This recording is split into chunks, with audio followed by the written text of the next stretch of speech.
بيبدأ الفيلم مع باري بنزين وهو بيشجع نفسه كالعادة قبل كل سباق، وده لأنه بيستعد لسباق كأس البستون. وبنزين بيكون مسيطر على ساحة السباق لسنين طويلة، والمركز الأول بيكون محجوز ليه، ومفيش أي عربية تانية طول السنين دي قدرت إنها تاخد المركز الأول من البطل فيلمنا النهاردة. وبنزين بيتفاجئ بمطن قدامه فبيسأل أنت بتعمل إيه هنا، فبيقول له أنت أعز أصدقائي ومرضتش أسيبك لوحدك. فبنزين بيشكره وبيقول له إنه محتاج شوية هدوء علشان يقدر يركز في السباق. وبعدها بيخرج بنزين علشان يبدأ السباق، وبيجري في الحلبة وبيعدي من كارلو وبيبدأ في المركز الأول، وبيعدي خط النهاية وبيكسب السباق. وبيشجعه مطم وأهل القرية، وبنعرف إن مطم عمره ما فوت ولا سباق من سباقات صديقه باري بنزين. وبنروح لباري بنزين وبنعرف إن في صداقة كبيرة جدا ما بينه وبين كارلو، وكمان بيعملوا مقالب في بعض على طول، وبيفضلوا مستمرين في المنافسة الممتعة دي لفترة طويلة جدا. ومرة بنزين يكسب السباق، ومرة تانية كارلو هو اللي يكسب السباق، وبيستمروا في ده والمكسب بيفضل رايح جاي ما بينهم. وفي واحد من السباقات بيبقى بنزين في المركز الأول وكارلو في المركز التاني، وقبل ما يوصلوا لخط النهاية بنتفاجئ بمتسابق جديد بيظهر وبيعدي من كل المتسابقين، وكمان بيقدر يتخطى كارلو وباري بنزين وبيوصل لخط النهاية قبلهم وبيكسب السباق. وطبعا باري بنزين واصدقائه بيتصدموا، وبنزين بيسأل كارلو هو مين ده، فبيرد عليه كارلو ان ده متسابق من الجيل الجديد واسمه جاكسون ستورم. فبنزين بيقرر يروح له ويهنيه على الفوز، بس جاكسون ستورم بيكون متكبر وبيتعامل مع باري بنزين بغرور شديد،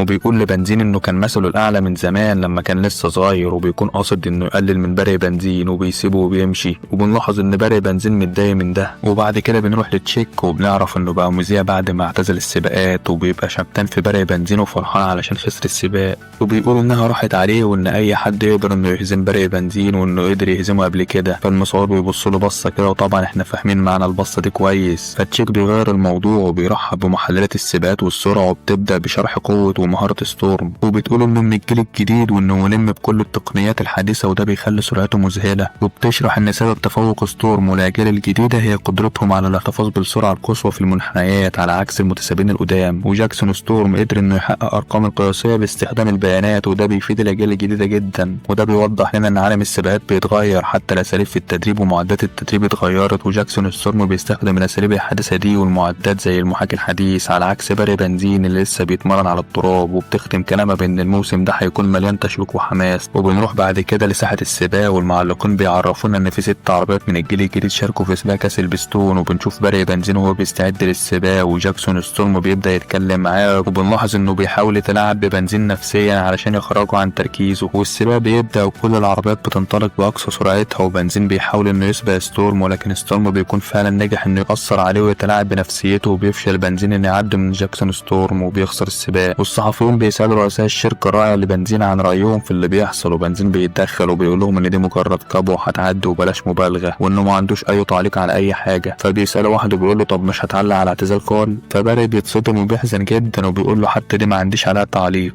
وبيروح بنزين لكارل وبيسأله عن سبب اعتزاله، فبيرد عليه كارل وبيقول له انه في مرة سأل عمه امتى يقدر انه يحدد موعد اعتزاله، فرد عليه عمه بان الجيل الجديد هيعرفه. وبنزين بيحزن اكتر لما بيعرف ان قرار كارل لا رجع فيه، وكارل بيقول له ان هم عاشوا ذكريات جميلة سوا وان دي اكتر حاجة هتوحشه، وبيشكره على كل لحظة جميلة كانت بينهم، وبيودعه وبيمشي. وبنروح بعد كده للمذيعة اللي بتعرفنا ان كل اسبوع في متسابق من المتسابقين القدام بيعتزل السباق زي كارل، وبيسيب مكانه للاجيال الجديدة اللي بتكون سرعتها عالية جدا. وبيبدأ السباق الأخير، واللي هيكسب السباق ده هو اللي هياخد كاس البستون. وبنشوف بنزين وهو بيجري وبيعدي من كل العربيات بسرعة ومهارة زي زمان. وبيروح ستورم وبنزين لمحطة الصيانة يغيروا الكاوتشات بتاعتهم، وبنزين بيطلب من بيجو انه يغير الكاوتشات بسرعة، وفعلا بيجو ما بيكدبش خبر وبيغير الكاوتشات بسرعة البرق. وبينطلق باري بنزين بسرعة جديدة وبيعدي من ستورم وبيتصدر السباق وبيبقى المركز الأول. لكن الحلم ما بيكملش، وستورم بيقدر بكل سهولة يقرب من باري بنزين وبيحاول يتلاعب بيه نفسيا تاني، وبيقول له انه خلاص كبر وعجز وانه الافضل ليه انه يعتزل، وبيسيبه وبيمشي. وبنزين بيتضايق وبيحاول انه يركز ويجري باقصى سرعه علشان يرجع للصداره، لكن الحظ ما بيكونش معاه والعجل بتاعه بيفرقع وبيفقد السيطره. وفي مشهد مؤثر بنشوف بطل فيلمنا باري بنزين وهو بيتدمر بالكامل، وبيحصل معاه نفس اللي حصل مع الدك زمان. وبعد مرور 4 شهور على الحادثه بنشوف باري بنزين وهو في نبع رادياتير بعد ما اتعمل له اصلاحات وصيانه كامله، وبيكون قاعد يتفرج على التلفزيون وبيشوف لقطه قديمه لاسطوره الدك وهو بيفقد السيطره وبيتحطم، وبيكون المشهد ده هو اللي ادى الى اعتزال السباقات للابد.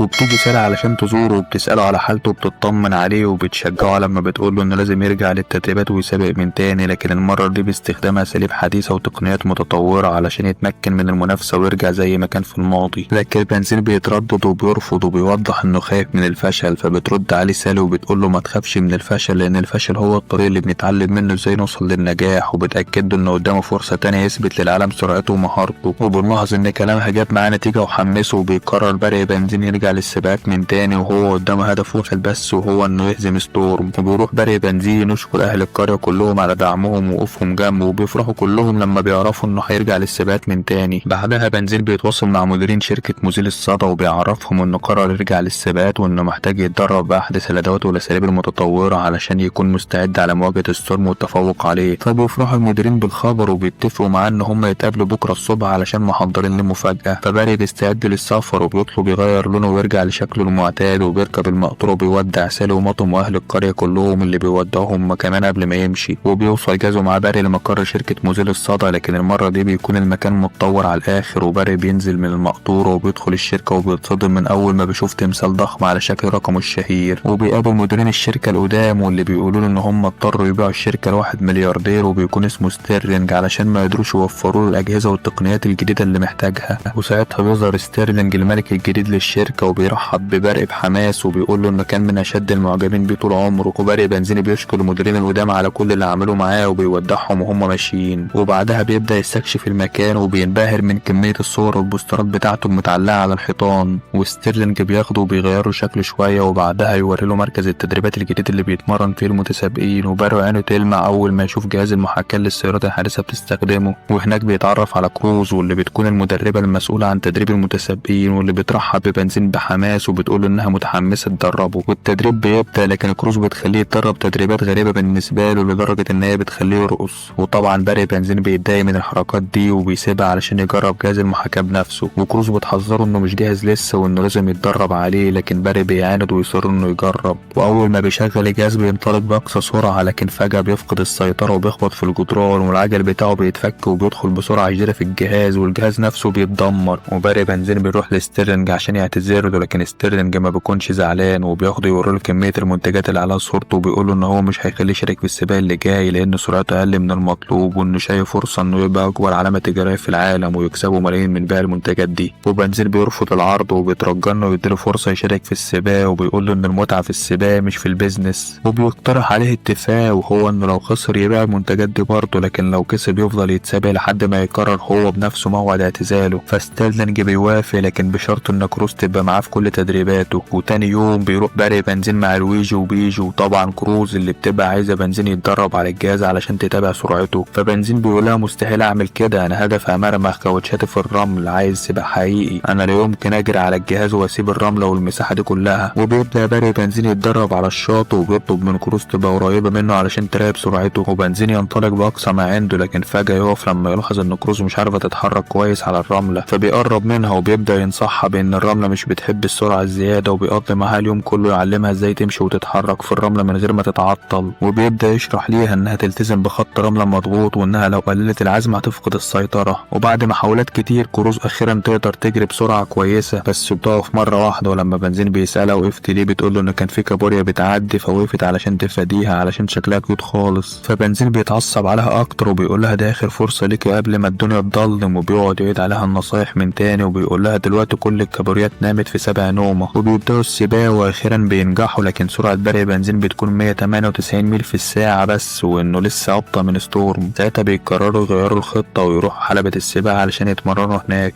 وبالليل بيغير بنزين شكله علشان محدش يعرفه وبيدخل هو وكروز للحلبة، لكن المفاجأة اللي بتصدمهم انهم بيكتشفوا ان الحلبة دي مش للسباقات، دي ساعة تصادم السيارات.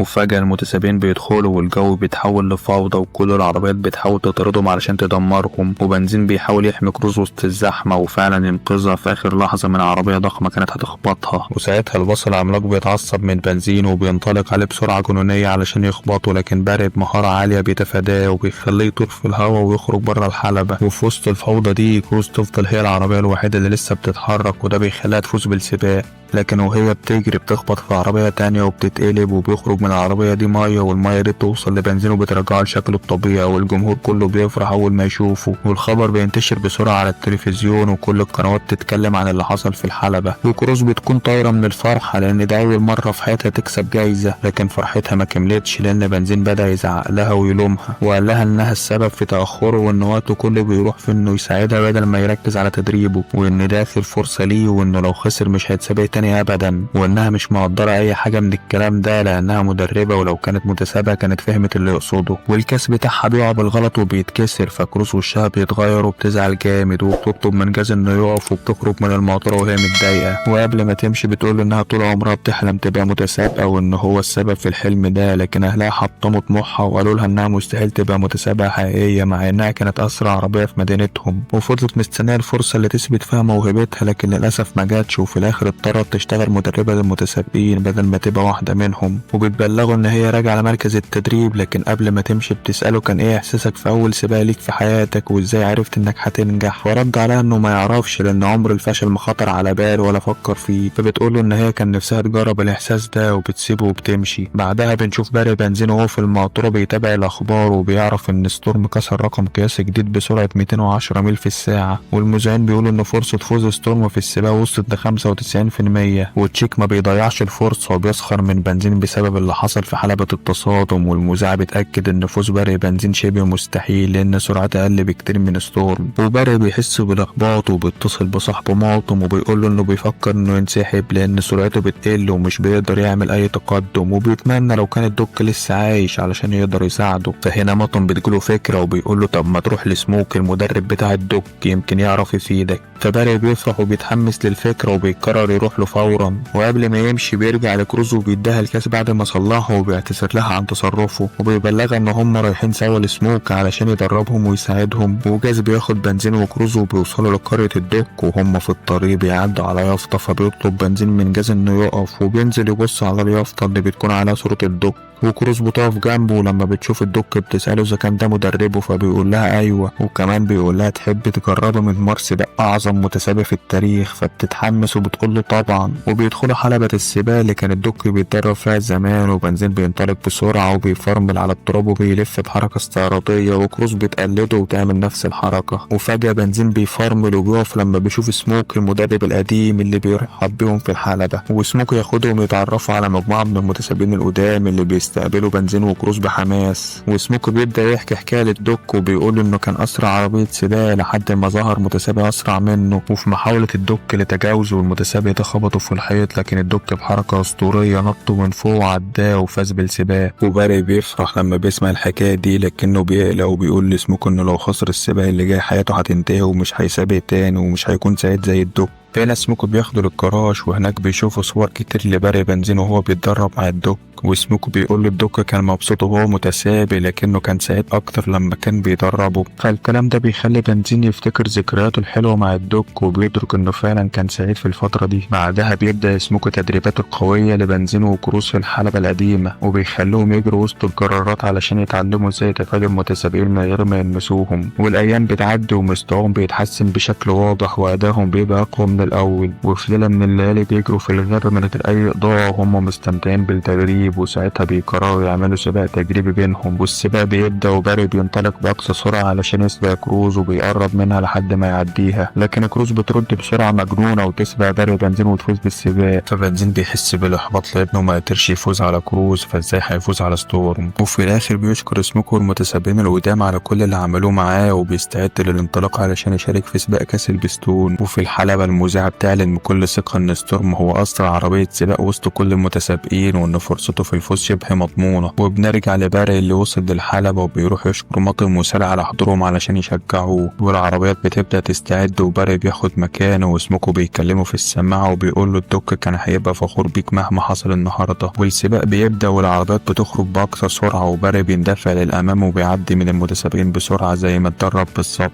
ولفة ورا التانية وباري بيستمر في التقدم بخطوات ثابتة، وفي نفس الوقت ستيرلينج بيروح لكروز وبيطلب منها ترجع لمركز التدريب علشان تحضر المتسابقين الجدد. فكروز بتطلب منه تكمل مشاهدة السباق لكنه بيرفض وبيقول لها انها مدربة مش متسابقة، وكلامه بيكسرها فبتمشي وهي حزينة. وباري بيسمع اللي حصل وبيبدأ يتذكر كل حاجة عن كروز، كلامهم سوا واحباطها علشان حلمها اللي ضاع وتدريباتها معاه وسرعتها على جهاز المحاكي وحركتها المبهرة على الرمل. وفجأة بيحصل تصادم قدامهم والمتسابقين بيلاقوا صعوبة كبيرة في انهم يعدوا، لكن باري بيتصرف بسرعة وبيتفادى العربيات بمهارة ويتجاوزهم بسهولة. وبعدها بيتواصل مع كروز باللاسلكي وبيطلب منها ترجع فورا لحلبة السباق. وباري بيدخل منطقة الصيانة وبيلاقي كروز واقفة مستنياه، فبيطلب من الفريق يركبوا لها كاوتشات السباق وبيقول لها دي فرصتك انك تثبت انك موهوبة بجد. وبيرسموا على جسمها رقم 95 واللي بيكون رقم برق الشهير. وكروز بتبصله بذهول وهي مش فاهمة ايه اللي بيحصل، لكنه بيبتسم وبيقول لها دي اخر فرصة ليا وعايز اخليها اول فرصة ليكي. والكلام بيحمس كروز اللي بتنطلق وبتدخل الحلبة باقصى سرعة. والمذيع بيعلن ان هم ما يقدروش يمنعوها من دخول السباق لانها دلوقتي رقم 95 وده معناه انها بتكمل مكان برق بنزين. لكن اول معناها بتقع على الحلبة والجمهور التوتر والخوف بيتملك منها، فبتفتكر كلام بنزين ليها لما جاوبها على سؤالها بان عمر الفشل مخاطر على باله. فكروز بتاخد نفس عميق وبتبدأ تنطلق وبتعدي من المتسابقين واحد ورا التاني، وبتتخيل في دماغها ان كل العربيات قدامها قرارات زي ما حصل في التدريبات وبتعدي منهم بمهارة وسرعة. وبنزين ما بيسكتش لحظة وبيفضل يوجهها وبيديها في نصايح وهي بتنفذ بالحرف. وبتدخل لمركز الصيانة بسرعة وبتغير الكاوتشات في ثواني وبترجع للحلبة بقوة، ومهاراتها بتبهر الكل وبتتجاوز المتسابقين زي ما كان بنزين بيعمل زمان. وبتستمر في الصعود لحد ما بتوصل للمركز العاشر. ومش بس كده، دي كمان بتكمل وبتدخل ضمن افضل 3 في السباق. وساعتها ستورم بيهدي السرعة وبيرجع لكروز وبيبدأ يتلاعب بها نفسيا وبيقول لها كلام محبط وانها مدربة مش عربية سباق وان اخرها تكون معجبة بالمتسابقين مش واحدة منهم، وبيسيبها وبيمشي. وفعلا بينجح في ده وكروز بتتأثر بكلامه وبتتراجع والمتسابقين بيعدوا منها. ولكن بنزين بيكلمها وبيشجعها، فكروز بتقول انا فاهمة انه بيحاول يشككني في نفسي. فبنزين بيرد عليها وبيقول لها لا، ده انت اللي شككت في نفسه مش العكس، وانه عمل كده علشان خايف منك وحس بالخطر من ناحيتك